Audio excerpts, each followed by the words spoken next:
Good afternoon, Foundations 12. Welcome back to Lesson 2. Continuing on from the counting theory. A quick note about the homework assignments. I will check over the work that's submitted, but if you're having issues, if you're not solving a question, please email me and let me know. I will provide any help I can, and if I need to, I can even record a solution for the questions so that you have a way of seeing how to solve it. The idea is not to leave you without a solution. The idea is just that we have to get it to you in a different way. Now, a quick recap. What we talked about in counting principles is essentially we focused on the fundamental counting principle, and I know a couple people were having a hard time with this. The fundamental counting principle is when you have two different events occurring, we want to find out how many different ways they can occur. And the fundamental counting principle says, as long as they're completely distinct, if you have X number of ways to perform the first one and Y number of ways to perform the second one, then you just multiply X times Y. So the examples we had, if you have 3 different options for your jersey and 3 different options for the tape on a hockey stick, you have 9 different ways to combine them, or it's just 3 times 3. That was down here. If you then add 2 different types of socks, you can just add 3 times 3, 3 jerseys times 3 tape times 2 socks, and it gives you 18. That's the entire key idea of the fundamental counting principle.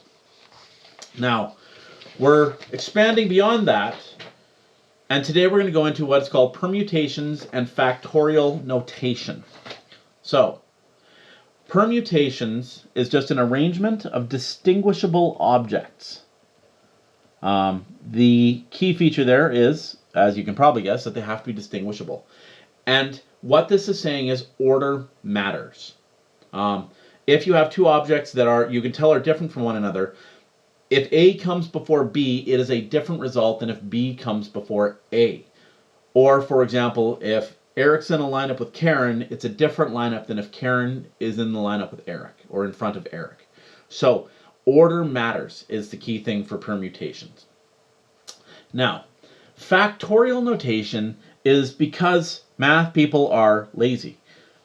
It's an abbreviated way of writing a series of multiplications of consecutive numbers. That's a key idea. The numbers have to be in order. So, for example, if you have 5 times 4 times 3 times 2 times 1, you can write that as 5 factorial.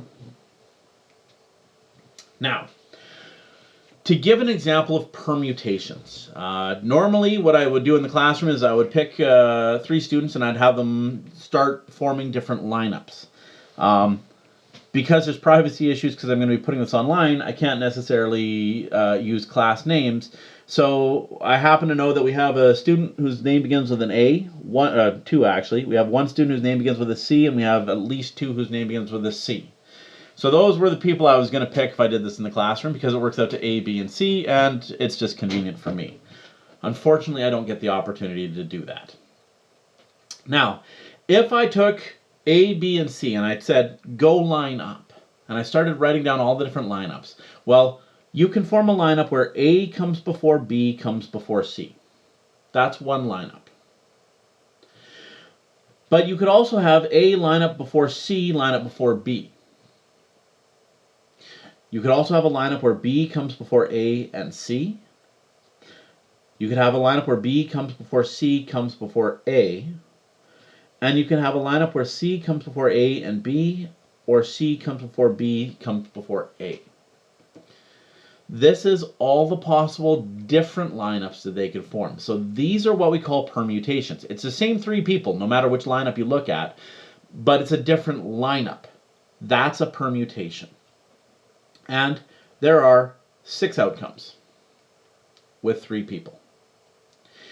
If we add the 4th person in, so person D, and we do have a student whose name begins with D.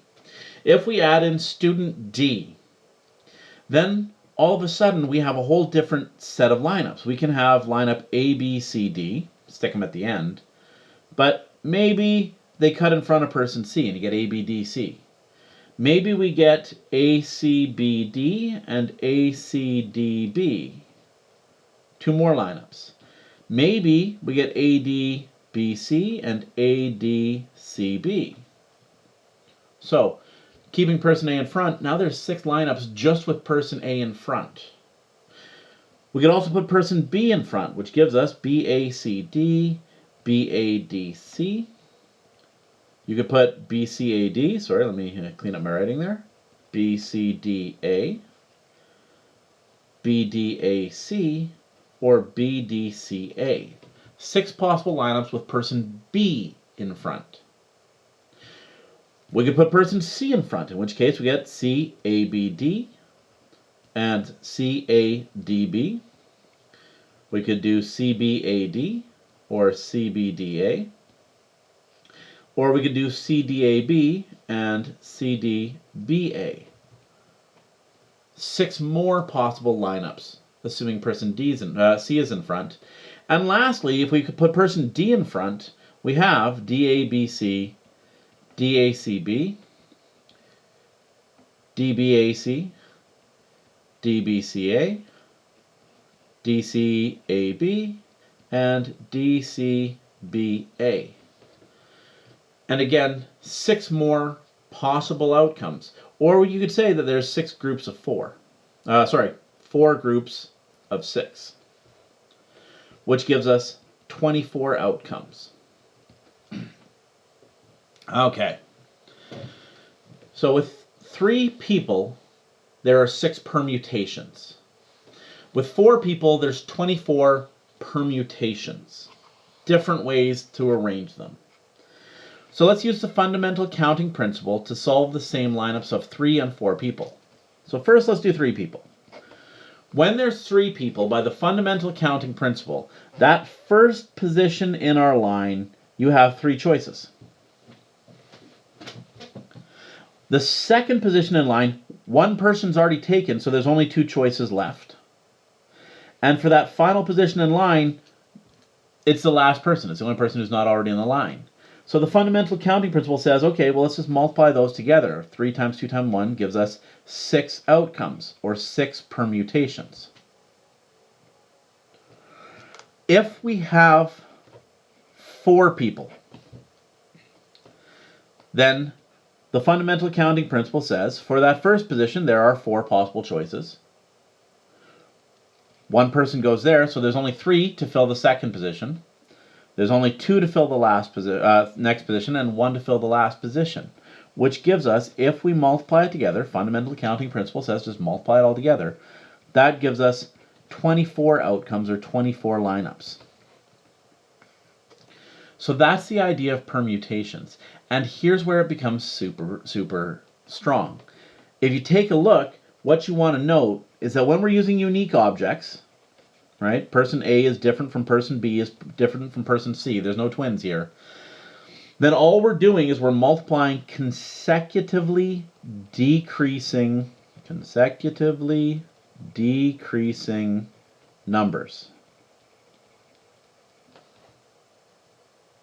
So 3, 1 less than 3, 1 less than 2. The number always goes down by 1. And what that means is we can use factorial notation. So the shorthand notation is factorial notation. And we can say that 3 people have 3 factorial arrangements, and 4 people have 4 factorial arrangements. Because 3 factorial will be 3 times 2 times 1, or 6, and 4 factorial will be 4 times 3 times 2 times 1, or 24. So that's setting up the relationship between permutations and factorial notation. Okay, let's flip the page. So, since I doubt you've seen factorial notation before, it takes a little bit of getting used to if you've never played with it. The basic idea is straightforward, but like all things math, we tend to then make things incredibly complicated. So, straightforward. You have the number 10 times 9 times 8 times 7 times 6 times 5 times 4 times 3 times 2 times 1. It goes all the way down. In order to be math lazy, we just write 10 factorial. We're going to use the exclamation mark. That's it. 6 times 5 times 4 times 3 times 2 times 1, that's just going to be 6 factorial. That's all we have to do. Now, 8 times 7 times 6 times 5 times 4. You'll notice there's some terms missing here. because math people tend to make things difficult. But we can expand this, and we can actually write this as 8 times 7 times 6 times 5 times 4 times 3 times 2 times 1 divided by 3 times 2 times 1. I was missing these terms, 3 times 2 times 1, so I multiplied and divided by them. Mathematically, these are all going to cancel out. 3 will cancel 3, 2 will cancel 2, 1 will cancel 1. So it's going to get me back to 8 times 7 times 6 times 5 times 4. But what that gives me is that 8 times 7 times 6 times 5 times 4 times 3 times 2 times 1 is 8 factorial divided by 3 times 2 times 1 is 3 factorial. So I can represent sections of a factorial by using fractions and using division to cancel out key terms. Now, one of the questions that usually comes up is, why do we stop before we hit 0? There's an intuitive answer, and I'm hoping some of you have already made it to it. But if you multiply by 0, everything equals 0. So you have to stop at 1. It's also worth noting you cannot use a negative number in a factorial. And the reason why is, if you said negative 4 factorial, that becomes negative 4 times negative 5 times negative 6 times negative 7. Because the numbers are getting bigger, it's an infinite multiplication. So the answer would always come out to negative or positive infinity, depending on how many terms you had. The definition of a factorial means that it's going to have to be with a positive number. So, to evaluate a factorial, let me zoom in a little bit just to make this a little bit bigger. We're starting with 5 factorial. Now, if you're using Desmos, I believe you just type it in as 5 and then use an exclamation mark, and it should give you the answer. If you have your TI-83 at home with you, then the button you're looking for is going to be the math button. Oop, I'm off the screen. Let me fix that. So, the math button is right here. When you hit it, it's going to bring up a menu. Fractions, decimals, cubes, cube roots. If you move over 3, so you'll notice I'm using this arrow key to go over to PRB. And you'll notice that the number 4 here is an exclamation mark.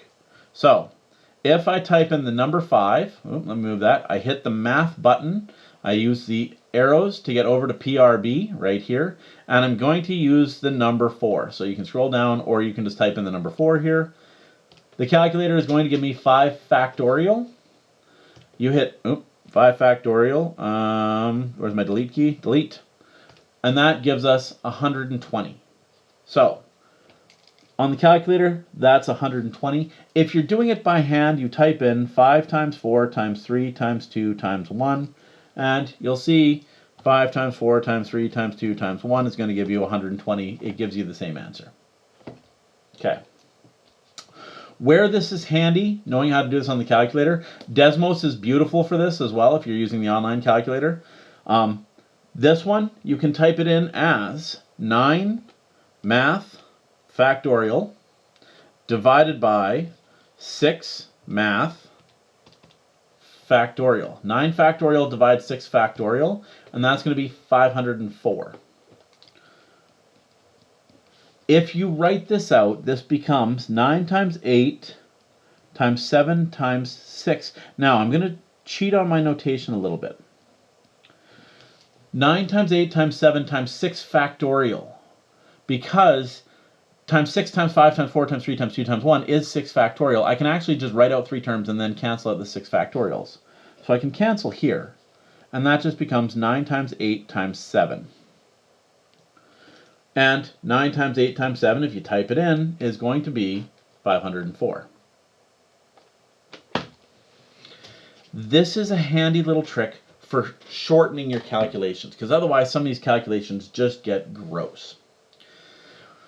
So, 14 factorial divided by 10 factorial, 2 factorial. You have to be careful with calculators because this is all in the denominator, so you're going to start using brackets. The other option is you can do 14 times 13 times 12 times 11 times 10 factorial over 10 factorial, 2 factorial.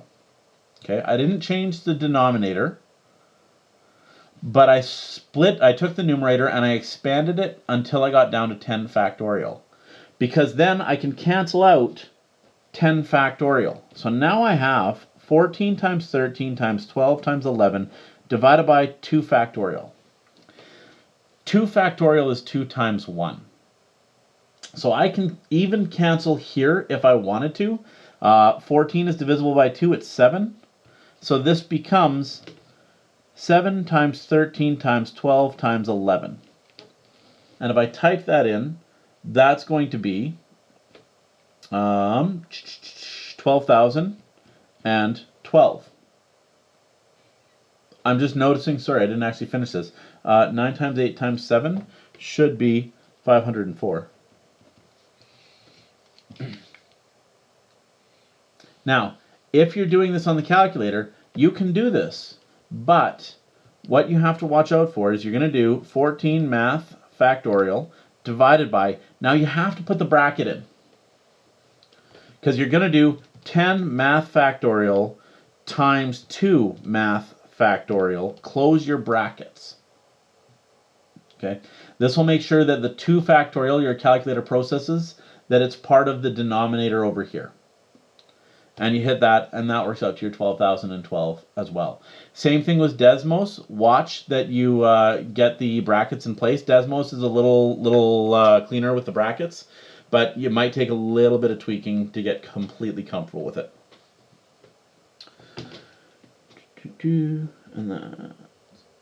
Now, if you have a variable n factorial, you can still expand this. This just becomes n multiplied by n minus 1 times n minus 2 times n minus 3, and you keep multiplying it by decreasing numbers until you get down to, as you guessed it, 3 times 2 times 1. You can't get a numerical value, but you can expand it and you can work with it. And as you can probably guess, there's going to be some algebra that's going to come out of this in a little bit. Negative 6 factorial, I've touched on this. If you try this out, clear, negative 6 math factorial, your calculator just says there's an error on the domain. Okay? And if you go to it, it's saying the factorial is the error. And the reason why is because you can't have a negative factorial. And that's because if we were to expand this, so the answer is that this does not exist. But if we were to expand this, this becomes negative 6 times negative 7 times negative 8 times negative 9. Because this number gets bigger, the answer is going to become either negative infinity or positive infinity. And it's unclear which one, because there's an infinite number of terms, so we just say it does not exist. One thing to watch is 0 factorial. 0 factorial equals 1. This is because a factorial is defined recursively. It's defined in terms of the term before it. So, for example, 1 factorial is actually defined as 2 factorial divided by 2. And what that means is that 0 factorial would be defined as 1 factorial divided by 1, which is just 1. You don't need to calculate with it, you just need to know it as a definition. 0 factorial equals 1, because otherwise 0 becomes problematic. Okay. Hopefully that gives you enough to get through the factorial sections. You may want to consider going and attempting the first couple questions of the assignment to make sure you're comfortable with factorials before you finish watching the rest of this video. I'm going to go in now to start using variables in our factorials, and it's going to get messy. So don't be afraid to take this in multiple steps, to take small little sections of the lesson and then move on. Okay. Sometimes we want to solve factorial expressions algebraically. We can use what we know about factorials to simplify. I'm going to keep that zoomed in. Now, simplify the following is one of those horrible statements in math because it's not always exactly clear what you want to do. If you have 2 consecutive terms, x plus 4 times x plus 3. Remember, if there's nothing between, it's multiplication. X plus 4 times x plus 3 factorial. If we expand this, this is x plus 4 times x plus 3 times x plus 2 times x plus 1 times x times x minus 1 times x minus 2. It just keeps going on. But what that means is this, by definition, is x plus 4 factorial. Because we have x plus 4 multiplied by x plus 3 factorial, and x plus 4 is the next consecutive number after x plus 3, we can just make this into x plus 4 factorial. Be careful that you don't mistake this as division. I didn't mean to draw that line there. Now, when we're dealing with fractions, this is x plus 2 factorial divided by x minus 1 factorial. We can expand this because we've been asked to simplify. We can treat x plus 2 factorial as x plus 2 times x plus 1 times x minus 1 factorial. We took this factorial and we expanded it by consecutively decreasing terms. We subtracted 1 each time. So 2 became 1, became 0, became minus 1. So we're subtracting each time. X plus 2, x plus 1, x minus 1. And that's still divided by x minus 1 factorial. But now we can cancel the whole factorial like that. The numerator and the denominator are going to cancel, which leaves us with x plus 2 times x plus 1 times x. Now, we do a quick little bit of expansion. We have x plus 2 times x plus 1 times x. That's going to become x squared plus 2x plus x plus 2 times x, which works out to x cubed plus 3x squared plus 2x. So we can actually expand this right out into a final term. Okay. Remember, this is double distribution. X times x, x times 1, 2 times x, 2 times 1. Gives me this term, and then I just multiply the x through.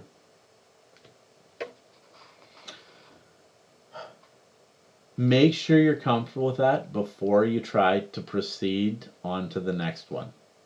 Because you want to be completely comfortable both with taking consecutive values and condensing them into a factorial and expanding a factorial so that you can cancel. All right, the last example and then one final note. Solve the following.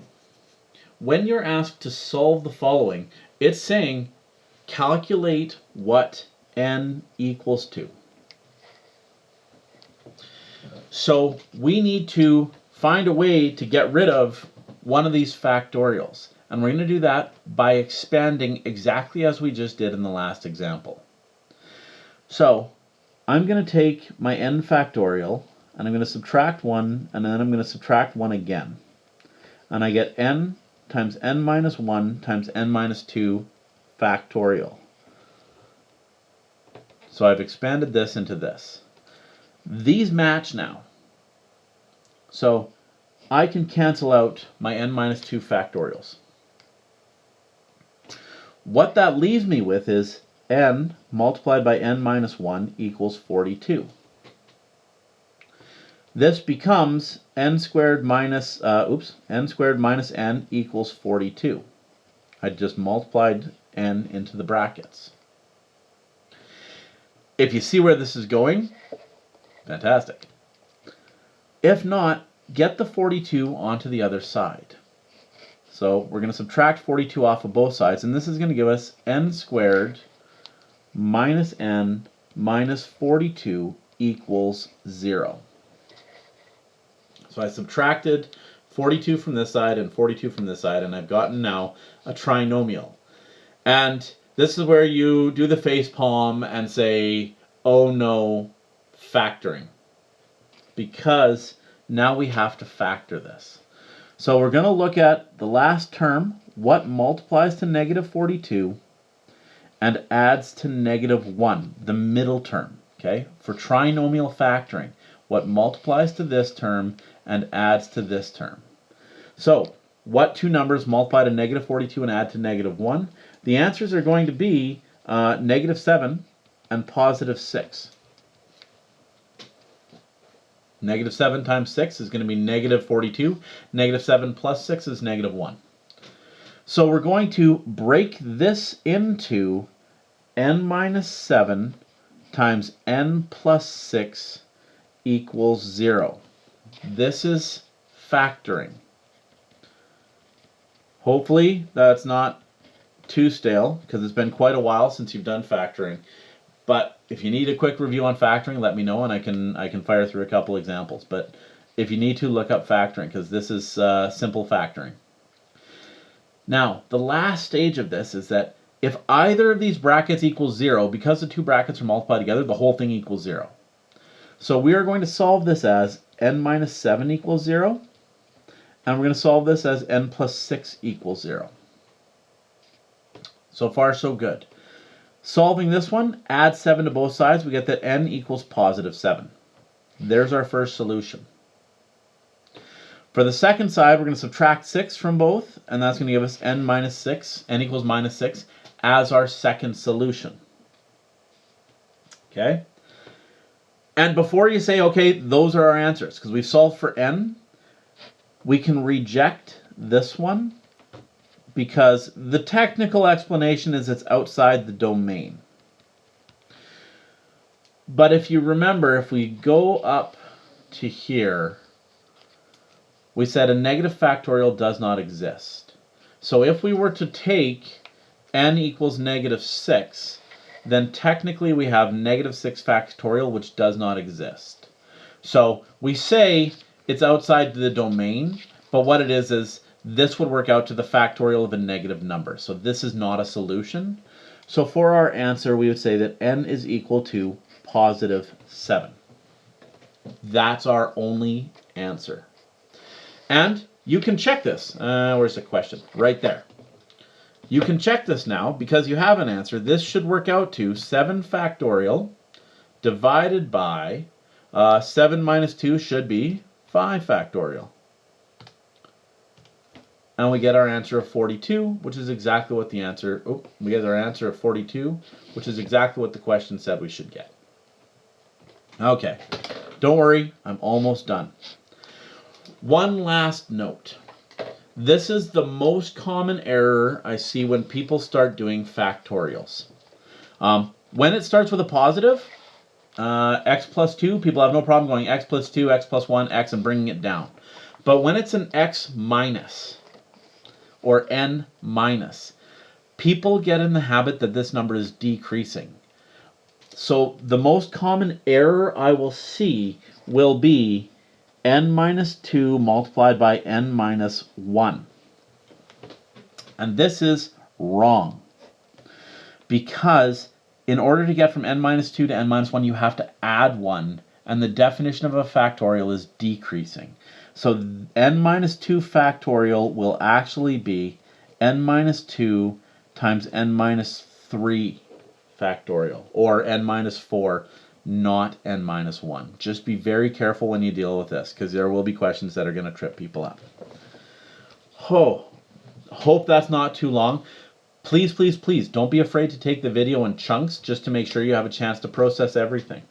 The assignment for this one, you're going to be working on page 243. Number 1, ACE. 3, all. 5, ACE. 6, ACE.